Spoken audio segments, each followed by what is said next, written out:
Karen called the cops over a fake $3,900 HOA fine.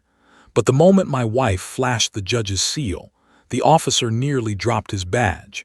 It began on a quiet Saturday morning, the kind of morning that should have smelled like fresh coffee, warm sunlight, and weekend peace. But Mark felt the shift in the air the moment he stepped outside. He was repairing a loose board on his front yard fence, humming to himself, completely unaware that the opening shot of an HOA-level war was already marching toward him in the form of one woman whose heels clicked with the confidence of a medieval tax collector. Karen, the self-appointed queen, dictator, judge, jury, and executioner of the HOA, strode down the sidewalk with a clipboard pressed to her chest like it was some kind of holy scripture. Her grin was sharp enough to cut through wood, steel, and souls. She didn't say hello, good morning, or even pretend to be civil. She didn't need to. Karen believed she existed on a higher plane, one where courtesy was optional and power was mandatory. Without a word, she stepped right up to Mark's gate and slapped a bright yellow envelope onto it. The sound was so loud and crisp it echoed across the street like a courtroom gavel. "Your lawn is non-compliant," she chirped, sugary sweet but dripping with poison. $3,900 due in 7 days. Mark blinked, confused, the screwdriver still in his hand. For a second he thought she must be joking or confused or drunk on HOA power. His lawn looked perfect. Too perfect, actually. "My lawn is artificial turf," he said slowly, trying to figure out which part of this made sense. Karen's smirk widened, like she had been waiting for that exact line. "HOA rules change, pay the fine." And with that, she spun around so dramatically it could have won an award, her heels clacking on the sidewalk like a countdown to war, each step a warning, each click a promise, each echo saying, "This isn't over." Mark watched her walk away, feeling the anger rise like boiling water under a tight lid. He hadn't done anything wrong. He hadn't broken a single rule. The turf had been approved, installed professionally, and maintained better than most of the real lawns in the neighborhood. But Karen didn't operate on rules. She operated on whims. If she woke up in a bad mood, someone was getting a fine. If she woke up in a good mood, she'd find someone to ruin anyway. Mark tore open the envelope, expecting at least some nonsense explanation. But no, it was worse. A new policy update dated the night before, handwritten signatures, and a list of freshly invented infractions that somehow only applied to him. Non-approved texture, non-standard color tone, possible UV reflection hazard, violations that didn't even sound real. The HOA letter claimed the turf was dangerously green. Mark almost laughed, dangerously green. What did they think it was going to do? Blind passing drivers with its vibrance. Summon forest spirits. Start a photosynthesis rebellion. But the fine wasn't funny. $3,900, due in 7 days. 7 days. And in bold at the bottom, non-payment will result in escalating penalties, liens, and possible forced landscape replacement. Mark felt his jaw clench. He wasn't a confrontational man, but he wasn't stupid either. And he definitely wasn't about to let some clipboard tyrant extort him because she needed to feel powerful on a Saturday morning. He looked over at the houses nearby. Curtains shifted. Neighbors peeked out like silent witnesses who had seen this show before but were too afraid to step in, too worn down by Karen's reign to intervene. Some of them had already been fined for mailbox height, others for wind chime volume. One poor guy got fined because his pumpkin smiled too aggressively during Halloween. Karen had turned the HOA into her own little kingdom, and every petty rule was a weapon. Mark crumpled the letter in his hand, but before he walked inside, something caught his attention. Karen had stopped at the end of the street, turning her head just enough to see his reaction. She was waiting, watching, enjoying it. Mark didn't give her the satisfaction of looking upset. Instead, he lifted the crushed letter in one hand, raised his brow, and slowly, deliberately tossed it into his trash bin. Karen's smile twitched. Just a tiny flicker, but he saw it. A crack in the queen's armor. And that crack meant only one thing: she wasn't done, not even close. Mark wiped his hands on his jeans, the morning sun warming his shoulders, but inside he felt cold, steady, focused. If Karen wanted a war over turf, fake turf, artificial turf, perfectly legal turf, then she had just chosen the wrong man to start it with. because Mark wasn't going to roll over. Not this time. Not for her. Not for anyone. The fine was just the beginning. The envelope was just the first shot. And the countdown, her heels tapped across the sidewalk. That was the sound of her digging her own grave, one petty rule at a time. Mark didn't panic, not even for a second. He stood there with the crumpled yellow envelope in his hand, staring at the fine like it was written in cartoon logic, but deep down he already knew something important. He wasn't fighting this battle alone. Because inside the house, drinking her morning tea and grading papers, was the one person in the world who scared him way more than any HOA tyrant, his wife, Lee. And Lee, she didn't panic either. She simply looked up when Mark walked in, saw the expression on his face, and her entire demeanor shifted. Not dramatically, not loudly, not with anger, but with a slow, chilling, controlled smile, the kind that said someone in the HOA was about to reconsider their entire life path. Lee was a quiet storm, the kind you never heard coming until it had already leveled half the landscape. She wasn't just a school teacher, though everyone in the neighborhood knew her as the patient woman who taught fourth graders how to multiply and behave. Before that, before the calm, before the routine of school bells and parent-teacher meetings, Lee had worked in legal administration. And not for just any attorney. She had worked directly under a district judge with a reputation so strict he could terrify hardened lawyers into rewriting their arguments mid-sentence. Lee had spent years organizing evidence files, preparing briefs, compiling case histories, and catching fraud attempts before they even reached the courtroom. She had seen every trick, every scam, every petty attempt to bend the law. Compared to that, an HOA Karen with a clipboard was basically a bored toddler on a sugar high. So when Mark handed her the fine, Lee didn't gasp or rant or throw her mug in frustration. Instead, she set her tea down with surgical precision, picked up the yellow envelope, and raised just one eyebrow. That was all Mark needed to know. War mode had officially activated. Lee walked past him, calm as a surgeon preparing for routine heart surgery, and headed straight to her home office. A small room lined with neatly labeled binders, organized drawers, and a file cabinet containing copies of every important document tied to their property. She unlocked the top drawer. Mark stood in the doorway, arms crossed, watching her flip through folders with absolute confidence. She wasn't searching, she was retrieving. She already knew exactly which document she needed, exactly where it lived, and exactly why today was the day to use it. Within seconds, she pulled out a thick folder, opened it on her desk, and revealed the one thing that could end Karen's entire career in a single blow. Inside was a certified copy of their exemption order. Not just any exemption, this one was signed, stamped, embossed, and sealed by a district judge. A judge whose authority made HOA rules look like scribbles on a kindergarten chalkboard. The document stated in perfectly clear, legally unbreakable language, "This property is permanently exempt from HOA governance." Permanently exempt, not temporarily, not conditionally, not revisable, permanent. Mark had told Karen about it 3 times. Lee had emailed her twice. They had shown it at a meeting once. But Karen ignored it every time, insisting, "You're still in the neighborhood, so you follow my rules."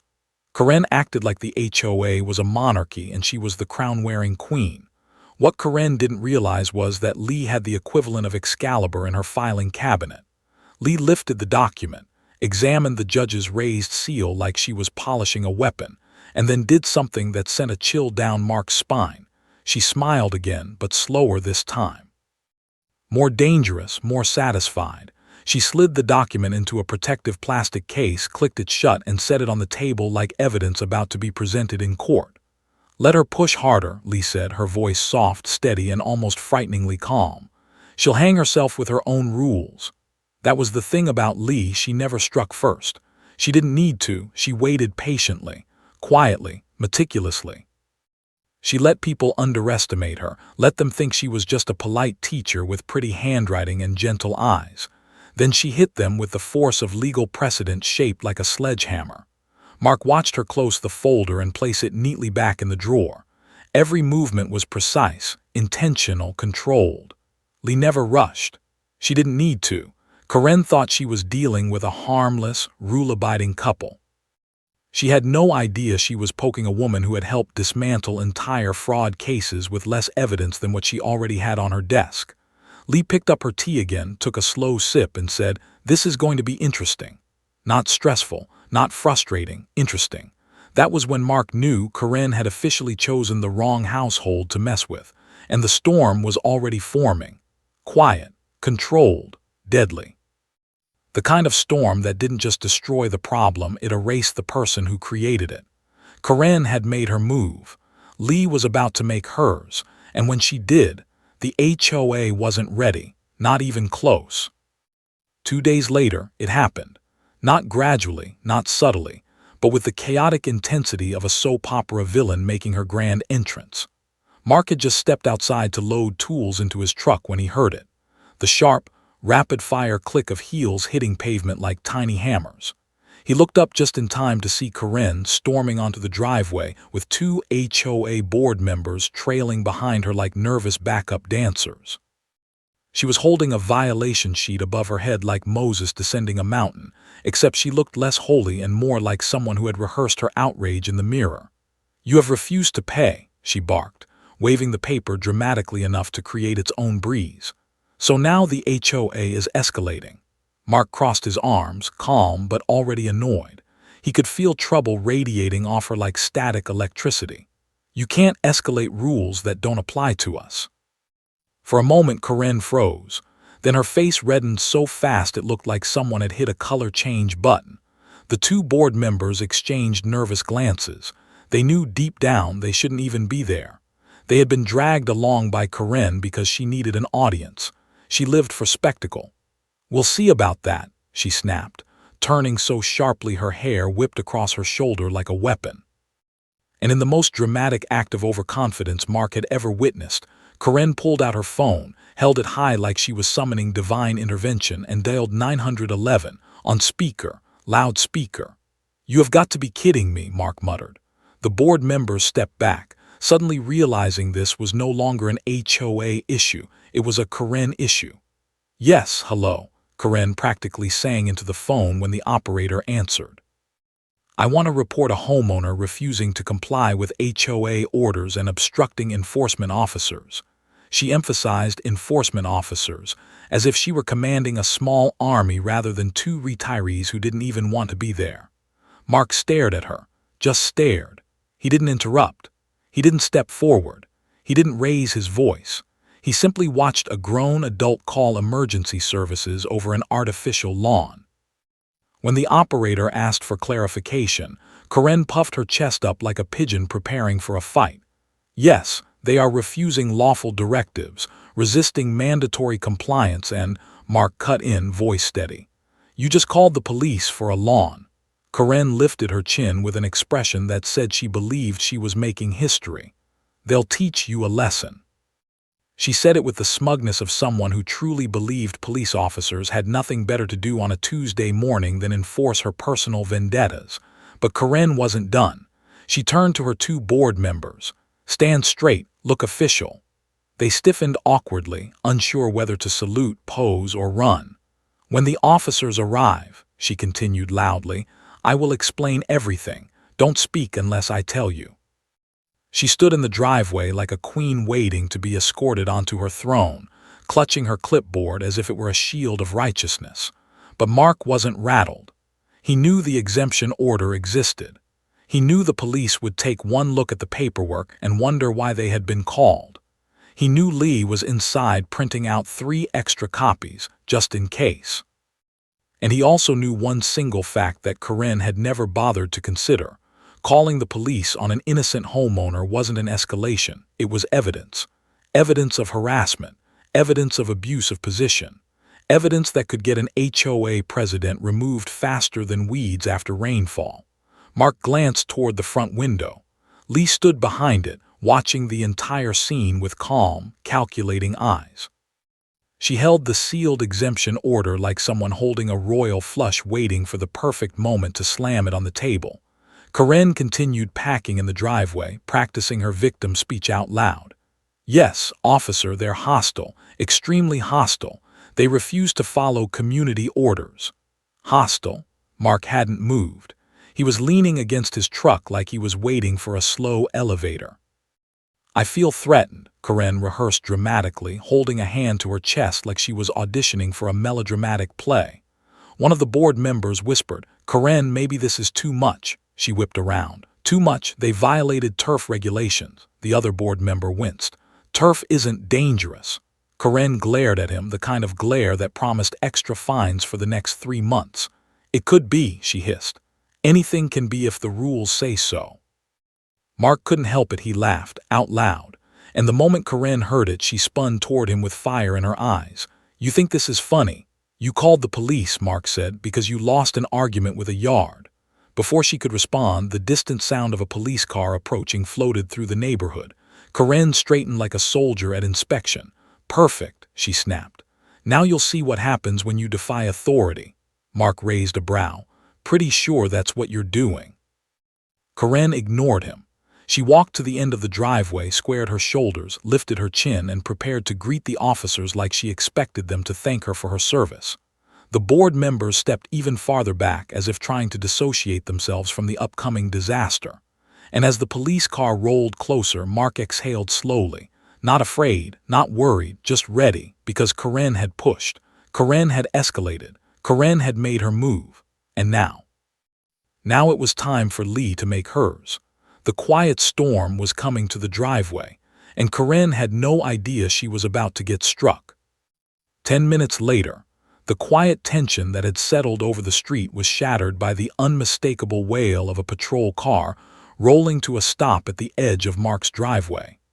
Its tires crunched softly over the gravel, and Mark could see the flashing lights reflecting off the windows of neighboring houses, catching the attention of every curious neighbor peeking through curtains.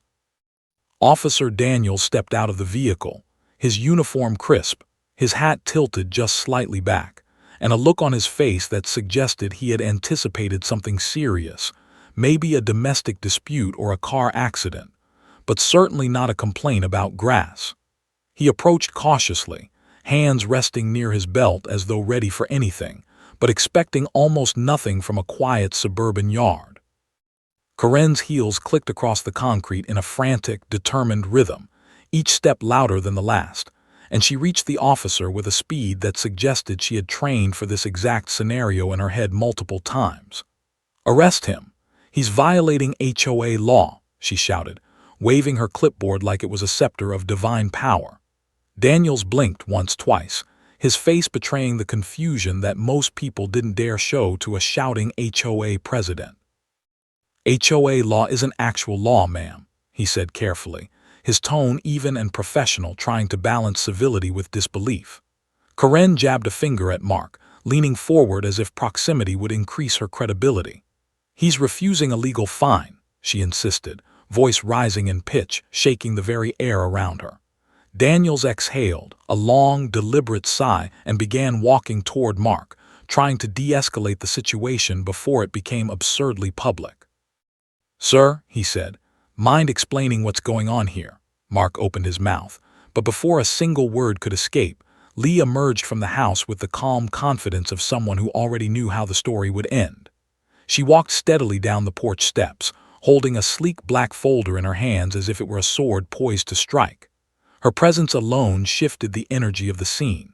Karen froze mid-gesture, her mouth slightly open, but Lee didn't hurry or speak unnecessarily. She approached Officer Daniels and without a flicker of nervousness extended the folder. "Officer," she said softly, deliberately, "before you continue you should see this." The officer leaned in slightly, eyebrows furrowed. Lee opened the folder with careful precision, revealing a raised, silver-embossed judge's seal gleaming in the morning sunlight. Daniel's eyes widened, his mouth parting slightly, a subtle gasp escaping him as he took in the document. Is this a signed judicial exemption?" he asked, voice low, almost reverent. Lee nodded once. "Yes," she said, calm as a lake at dawn. For a brief moment, the sounds of the neighborhood, birds chirping, distant lawnmowers, the faint hum of traffic seemed to fade, replaced by the weight of the legal authority now standing silently before Karen, who was still processing the sudden shift in power. Officer Daniels' gaze moved to Corinne, and the color seemed to drain from his face as he processed the obvious discrepancy.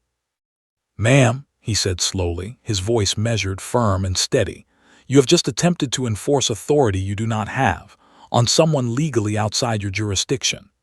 Corinne blinked rapidly, like a computer attempting to process corrupted code. Her mouth opened, words forming and collapsing in her throat.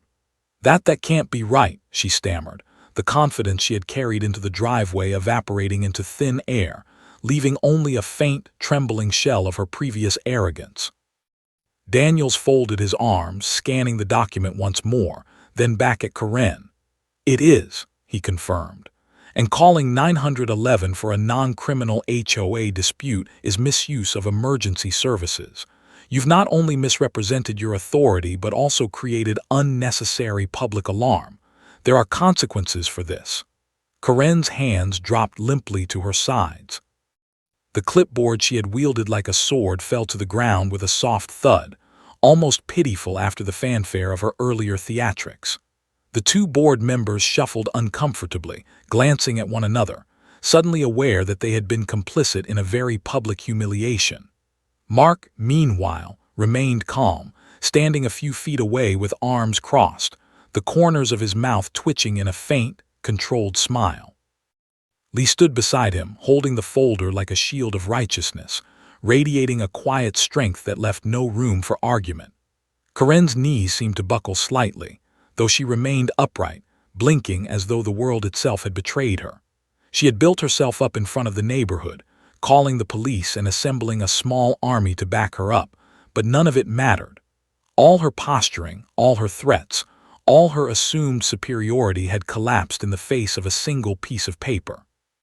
Officer Daniels cleared his throat and glanced at the board members. "You should understand," he said, voice firm, "that further harassment or attempts to enforce these non-existent fines could be considered a civil offense." Corinne's mouth opened and closed several times, producing no sound, her previous arrogance now replaced by shock, confusion, and a faint glimmer of fear. Mark finally spoke, calm, precise, and deliberate. "I suggest you all leave my property immediately before this escalates further." Lee nodded subtly, reinforcing the statement without needing additional words. Daniels stepped forward slightly, guiding Corinne and her board members back toward the edge of the driveway. Corinne attempted to argue, stammering, pointing again, but Daniels held up a hand. "The matter is legally settled for now. Any further action must follow proper judicial procedure. HOA rules cannot override a court order." Corinne's face twisted, a mixture of disbelief, humiliation, and frustration. Her shoulders slumped. The spectacle she had created dissolved into awkward silence, broken only by the faint hum of the patrol car idling nearby. Mark and Lee exchanged a glance, each silently acknowledging the victory without a single word. Corinne finally turned, muttering under her breath, dragging her board members behind her as they shuffled awkwardly down the sidewalk. Officer Daniels gave Mark a final nod. "Ma'am," he said to Corinne, "take this as a warning. Any future misuse of emergency services will result in charges." Corinne didn't respond. She had disappeared behind the hedge, vanishing from view, leaving the HOA theatrics behind like the echo of a bad dream. Mark exhaled, the tension leaving his body. Lee closed the folder and returned it to the drawer with the deliberate calm of someone who knew the fight was over before it had begun. The neighborhood, once buzzing with curiosity, began to settle back into its usual quiet rhythm, unaware that they had just witnessed the public humiliation of a self-proclaimed queen. And for Mark and Lee, standing side by side on their front porch, it was more than victory. It was proof that sometimes quiet preparation and legal authority were more powerful than noise, threats, or theatrics. Corinne had made her move, called the police, and unleashed chaos. But in the end, she had underestimated the one thing she could never control: law, preparation, and the quiet storm that was Lee. The tension in the driveway was palpable, thick enough that Mark could almost feel it pressing against his chest as Officer Daniels motioned for Corinne and her two board members to step a few paces aside. Corinne's heels clicked against the concrete in reluctant compliance, each step slower than the last, weighed down not just by her own disbelief, but by the invisible weight of the judgment that had already been passed against her actions.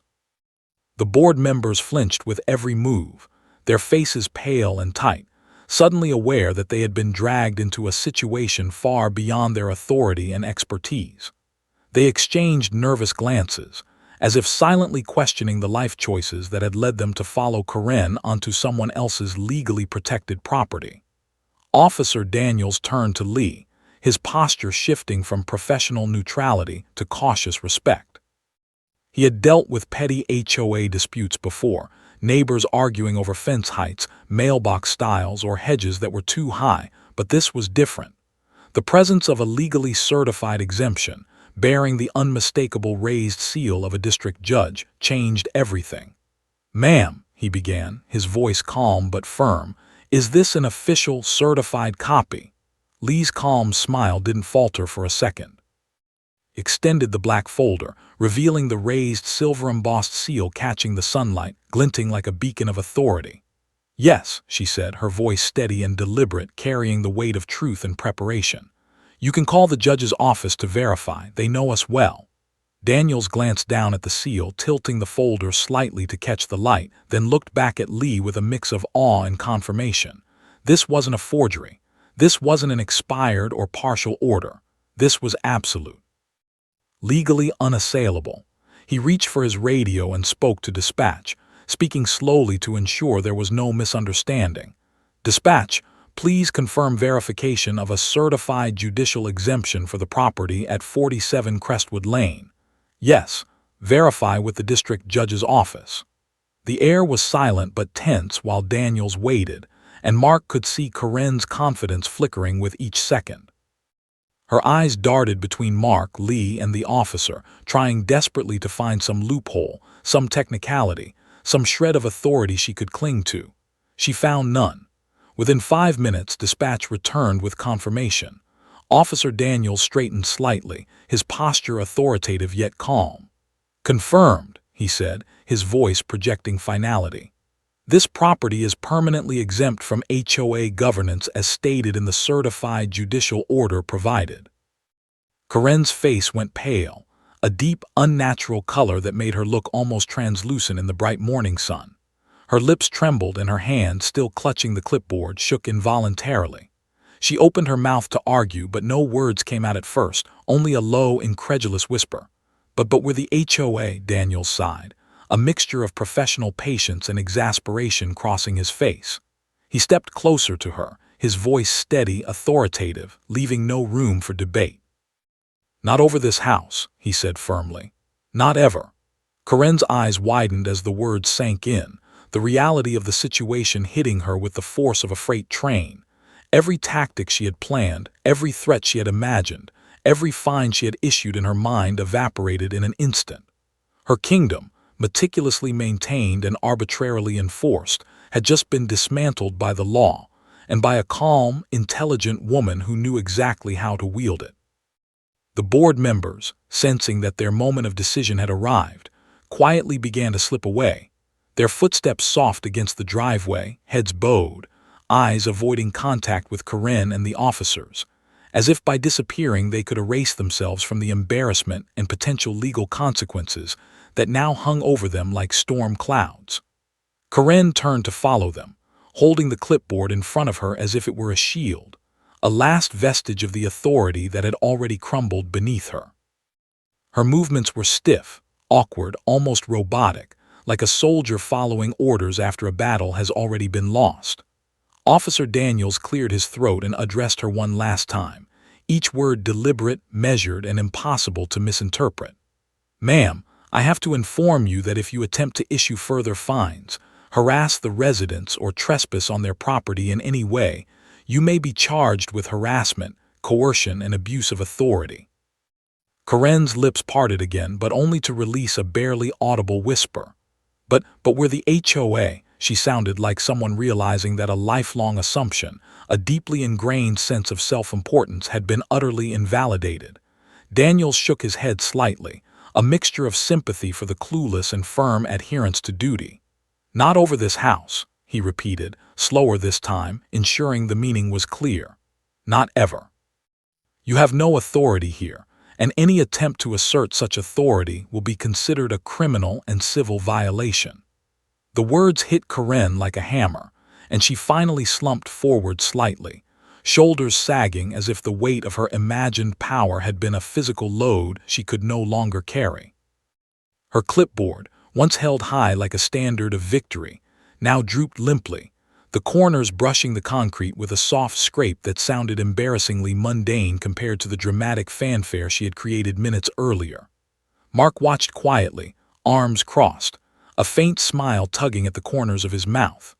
Lee stood beside him, calm, serene, the embodiment of quiet authority, holding the black folder now closed but still symbolic of the unassailable power they held. Karen made one last desperate attempt to protest, opening her mouth and staring at Daniels as if he might suddenly change his mind, but no words came. The officers and board members had already begun walking toward their vehicles, leaving Karen standing alone, a solitary figure in defeat. She shuffled toward the street, dragging her feet, clutching the clipboard like a defeated soldier holding onto the remnants of a lost campaign. Her kingdom of arbitrary fines, threats, and imagined power had collapsed, leaving her exposed, embarrassed, and powerless. The neighborhood, which had gathered in silent observation behind curtains and peeking eyes, remained frozen for a moment longer, witnessing the fall of their self-appointed queen. Some whispered to each other quietly, others shook their heads in disbelief, but all recognized the significance of what had just occurred. Officer Daniels finally turned back to Mark and Lee, offering a respectful nod that acknowledged both the absurdity of the situation and the calm competence of the homeowners. "I suggest you keep the exemption order readily accessible," he said, his tone professional, neutral, and firm. "It may be necessary in the future, though hopefully not. You followed the law and acted responsibly." Mark nodded, Lee gave a subtle smile, and together they watched Karen retreat down the street, her defeated shuffle fading into the distance. The sun glinted off the silver seal in the black folder, a tangible reminder of authority, preparation, and patience prevailing over arrogance and theatrics. And as the last board member disappeared around the corner, Mark turned to Lee and whispered, "Well, that's one way to end a Saturday." Lee simply smiled, a slow, knowing smile that suggested not just victory but a lesson well taught. The HOA had attempted to impose control, manipulate fear, and assert imagined power, but in the end, one raised seal, one calm mind, and one quiet storm had brought the empire crashing down. Karen had called the shots. Karen had marched in with her board members. Karen had imagined she could intimidate, threaten, and command. But the law, preparation, and patience always trumped theatrics. The seal had spoken. The HOA had fallen. The street returned to quiet. The tension dissolved. And for Mark and Lee, standing side by side on their porch, it wasn't just a victory. It was proof that chaos, arrogance, and noise could always be defeated by calm, preparation, and an unassailable foundation of authority. Karen had attempted to impose fines, had called the police, had strutted like royalty. But in the end, she had learned something invaluable, painfully, publicly, and irrevocably. She could never, ever control them. Not their land, not their lives, not their peace. And the silence that followed, the slow settling of the neighborhood back into its usual rhythm, was a quiet celebration, a reward for those who had waited, prepared, and acted with patience, foresight, and the unshakable certainty of right over wrong.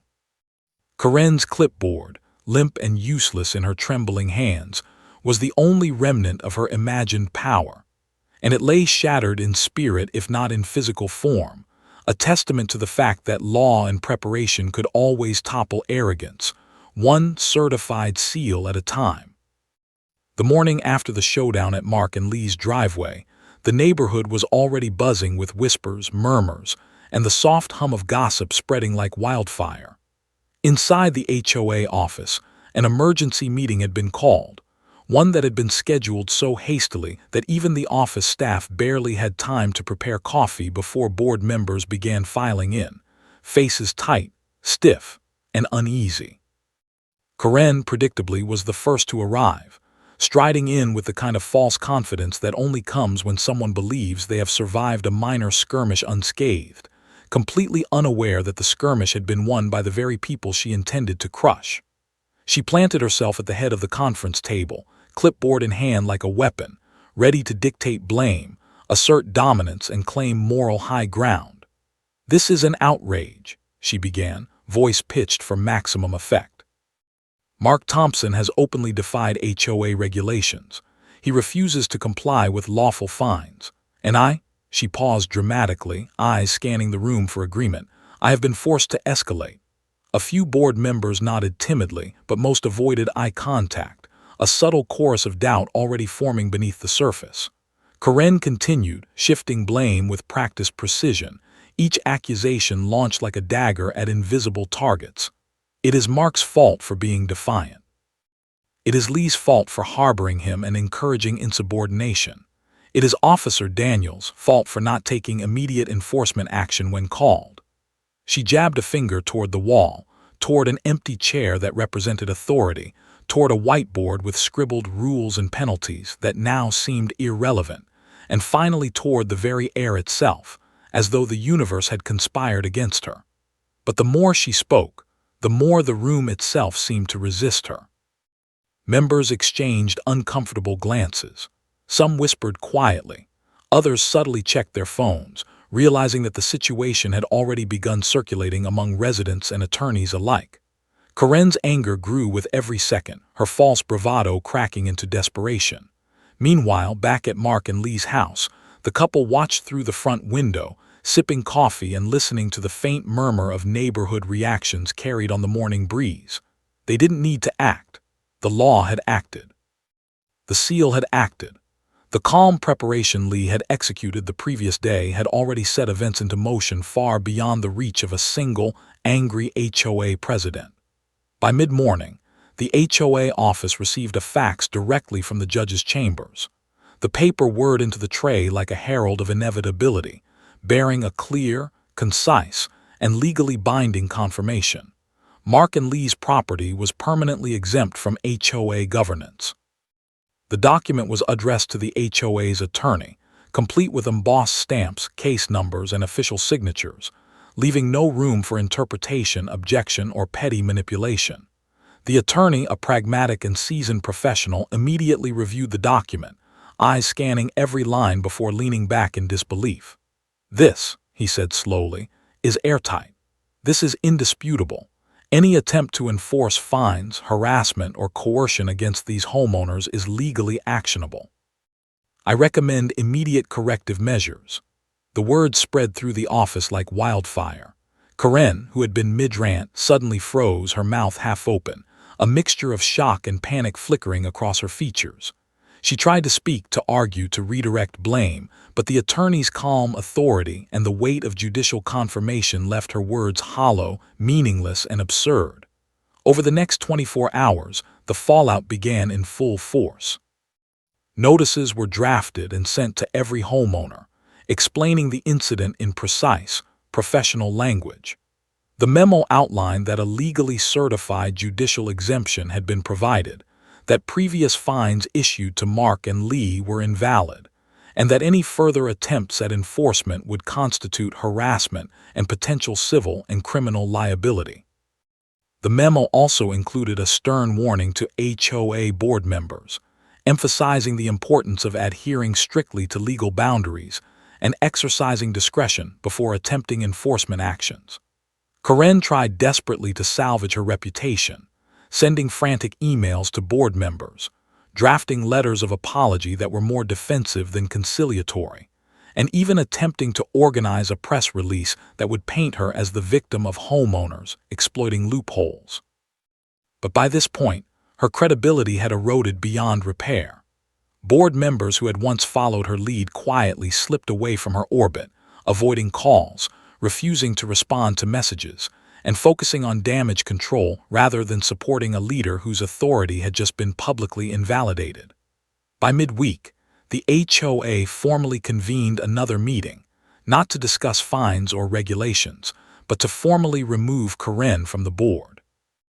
Votes were taken quickly and unanimously, her position terminated effective immediately. The procedural paperwork was signed, stamped, and distributed, sealing her removal in the annals of the community's legal and administrative records. Concurrently, the HOA itself faced repercussions.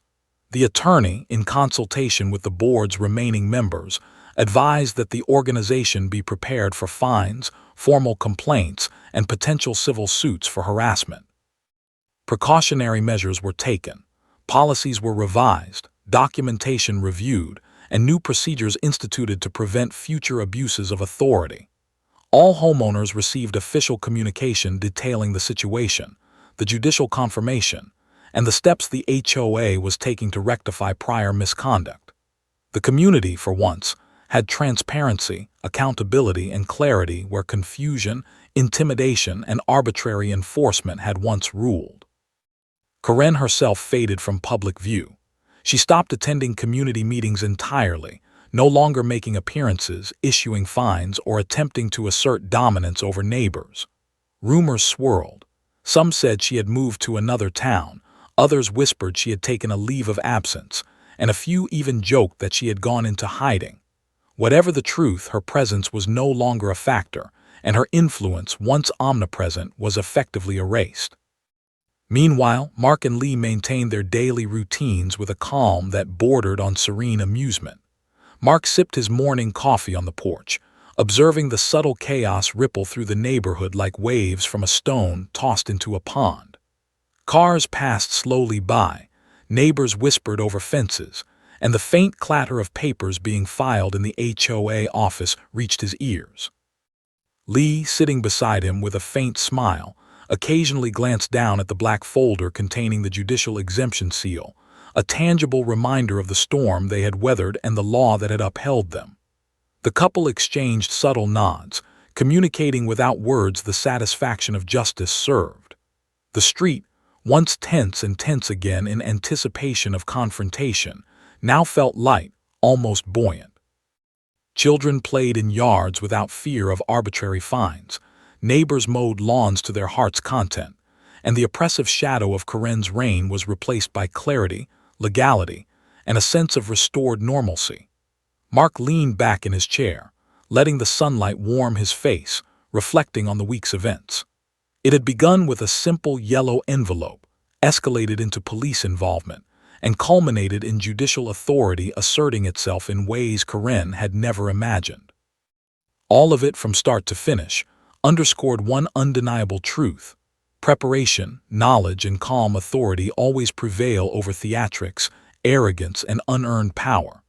As the morning waned, Mark sipped his coffee again, feeling the faint breeze on his face, hearing the distant laughter of neighbors, and thinking how remarkable it was that chaos had turned into order without a single act of rashness.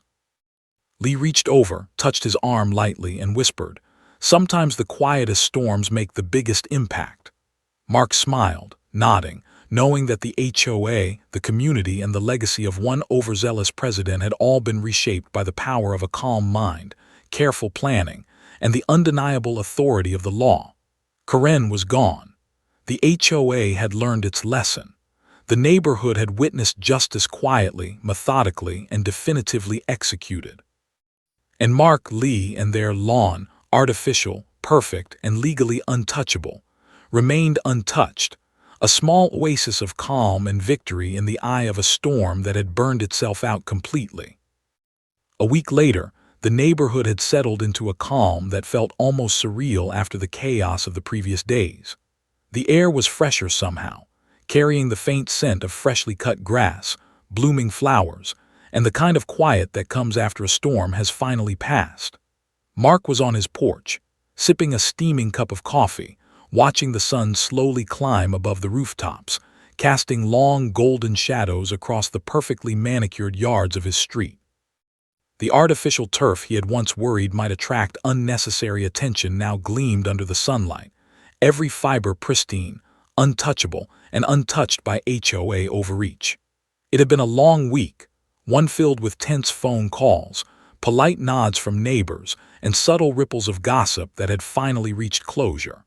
The drama that had dominated the community seemed almost unreal, a distant memory softened by time and perspective. And yet, just when Mark was beginning to savor the rare stillness, a familiar sound reached his ears, the soft, low rumble of a patrol car rolling past. The tires crunched gently over the gravel as the vehicle slowed and came to a stop in front of his house. Officer Daniels stepped out, the brim of his hat shading his eyes from the sun, a warm, relaxed smile spreading across his face. "Just checking in," he said, his voice carrying the easy confidence of someone who had seen the absurdity of HOA theatrics unfold firsthand. "No more HOA calls." Mark set his coffee down on the side table, leaning back against the porch railing with a small, amused smile. "None," he replied, his tone calm but carrying a subtle sense of satisfaction. "Corinne's been quieter than our lawn." Daniels chuckled, shaking his head, the corners of his eyes crinkling with genuine amusement. "Well," he said, leaning slightly against the patrol car, "that judge's seal scared me, and I wasn't even the target." The officer's words drew a low laugh from Mark, who had felt the exact same weight of authority and calm precision that Lee had wielded days earlier. The sound of their laughter drifted down the quiet street, catching the attention of a few neighbors who peeked through their curtains, and for the first time in months, the sense of tension dissipated, replaced by relief, quiet joy, and the affirmation that sanity had returned to the block. Lee emerged from the house carrying a tray with a pitcher of lemonade and 3 glasses, the condensation dripping softly onto the wooden tray, mingling with the scent of citrus and mint she had added for a refreshing touch. She set it down on the table with a smile that radiated both warmth and quiet triumph. "You want some?" she asked, her eyes twinkling as she looked between Mark and Daniels. Officer Daniels grinned, stepping forward slightly. "Only if I don't need a permit," he joked, earning a laugh from both Mark and Lee. The humor was gentle, a shared acknowledgement of the absurdity that had consumed their lives for the past week and the ridiculous lengths to which one person's sense of authority had escalated. Lee handed each of them a glass, the ice clinking softly as the liquid poured, a small, mundane sound that contrasted sharply with the dramatic events that had occurred just days before. Mark raised his glass slightly in a mock toast. "To peace," he said, his voice low but firm, carrying the satisfaction of victory without a hint of arrogance. "To quiet lawns, quiet neighbors, and quiet HOA presidents." Daniels raised his glass as well, smiling broadly. "I'll drink to that," he said. "Though I must admit, I never thought I'd be intimidated by artificial turf and a piece of embossed paper." Lee laughed, a light melodic sound that seemed to fill the porch and drift into the yard, mingling with the gentle hum of distant lawnmowers, chirping birds, and the occasional bark of a dog. "Sometimes," she said, setting her glass down and folding her hands calmly, "all it takes is the right preparation, the right knowledge, and the right people to end a war without raising a hand in anger." Officer Daniels nodded, appreciating the sentiment more than he expected. "And apparently," he said with a smirk, "the right seal." Mark laughed softly, feeling the tension finally leaving his shoulders. The judge's seal had been more than a piece of embossed metal on paper. It had been the embodiment of authority, law, and calm precision. It had turned chaos into order, threats into silence, and arrogance into humility. The 3 of them lingered on the porch for a while, sipping lemonade, chatting about mundane things, whether weekend plans, neighborhood projects, allowing the normal rhythms of life to reclaim their space. No fines, no threats, no overbearing authority figures intruding into personal property. Just peace, laughter, and the quiet satisfaction of justice achieved without drama, without confrontation, and without unnecessary conflict. Neighbors passed by, waving casually, some stopping briefly to comment on the serene state of affairs, none of them daring to challenge the tranquility now firmly established in the wake of Corinne's disappearance from the community spotlight. Mark leaned back, taking a deep breath, eyes scanning the street as the sunlight glinted off his perfectly maintained turf. Lee rested her hand lightly on his arm, a gentle reminder that the battle had been won together, that calm and careful strategy had always outweighed bluster and threats. Officer Daniels took his leave eventually, tipping his hat with a smile and a shake of his head at the memory of the absurd calls he had received over the past week. "Keep your guard up," he said lightly, "but I suspect the HOA has learned its lesson." And with that, he returned to his patrol car, the engine humming softly as it disappeared down the street, leaving Mark and Lee in unbroken silence. The couple exchanged a look, one that said more than words ever could. The war was over, the neighborhood was safe, and peace, long overdue, hard-earned, and entirely deserved, had finally returned. Mark picked up his coffee again, sipping slowly, letting the warmth seep in as the sunlight bathed the porch, the yard, and the quiet street. Lee poured herself another glass of lemonade, set it on the table, and leaned back with a serene smile. The tranquility of the morning felt like a reward, a gentle affirmation that preparation, knowledge, and composure had triumphed over chaos, arrogance, and petty obsession. And for a long, glorious moment, the three of them, Mark, Lee, and the neighborhood itself, could simply exist in peace. No fines, no calls, no harassment, no fear. Just sunlight, laughter, lemonade, and the quiet acknowledgement that sometimes one document, one seal, and one person with the right understanding of law and patience can completely transform the world around them. Corinne had vanished. The HOA had learned humility. And for Mark and Lee, the simple act of sitting on the porch, watching the calm unfold, sipping coffee and lemonade together, represented not just victory, but a profound, unshakable, deeply satisfying peace that would remain for years to come.